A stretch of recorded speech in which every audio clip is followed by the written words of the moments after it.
जिस हार्दिक को भैया भैया कह रहे थे ईशान, उसी ने मिट्टी में मिला दिया उनका करियर। एक बिहारी के खिलाफ रच दी गई बुरी साजिश। बिहारी को टीम में क्यों नहीं देखना चाहते हार्दिक?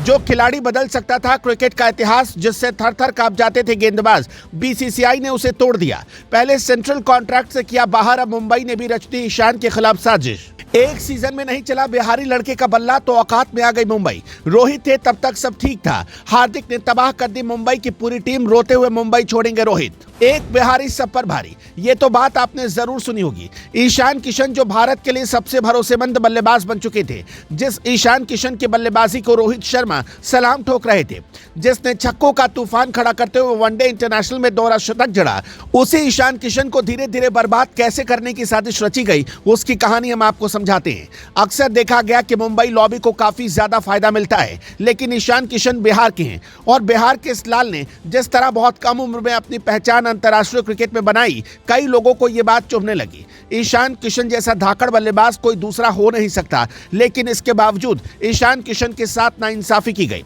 इसी साल बीसीसीआई ने उनको सेंट्रल कॉन्ट्रैक्ट की लिस्ट से बाहर कर दिया। इसको एक सजा के तौर पर पेश करने की कोशिश की गई कि हम किसी भी खिलाड़ी को छोड़ने के मूड में नहीं है। बीसीसीआई ने इसके जरिए यही संदेश दिया, लेकिन हार्दिक पांड्या जैसे खिलाड़ी पर बीसीसीआई का यह कानून लागू नहीं हुआ। हार्दिक ना तो घरेलू क्रिकेट खेलते हैं और ना ही टीम इंडिया के लिए फिट रहते हैं, मगर इसके बावजूद उनको मोटी रकम बीसीसीआई की तरफ से दी जाती है। न सिर्फ ईशान किशन, बल्कि जिस खिलाड़ी को दूसरा सचिन तेंदुलकर माना जा रहा था, श्रेयस अय्यर, उसको भी तोड़ने की कोशिश की गई। संजू सैमसन जैसे खिलाड़ियों के साथ हमेशा क्या कुछ होता है यह बताने की जरूरत नहीं, लेकिन एक बिहारी कैसे पूरे बीसीसीआई की आंखों में चुभ रहा है, आप इसका अंदाजा इसी बात से लगा सकते हैं कि खराब बल्लेबाजों को सेंट्रल कॉन्ट्रैक्ट लिस्ट में मौका दिया गया, लेकिन ईशान किशन जैसे दोहरा शतक लगाने वाले खिलाड़ी को बाहर बिठा दिया गया।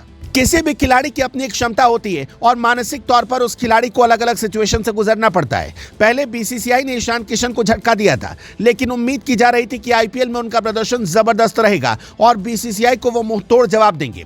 लेकिन शायद बुरा वक्त ईशान किशन का चल रहा है। दबाव में ईशान किशन का बल्ला भी दब गया। एक बिहारी जो शेर की तरह दहाड़ लगाता था, आईपीएल के सीजन में खामोश हो गया।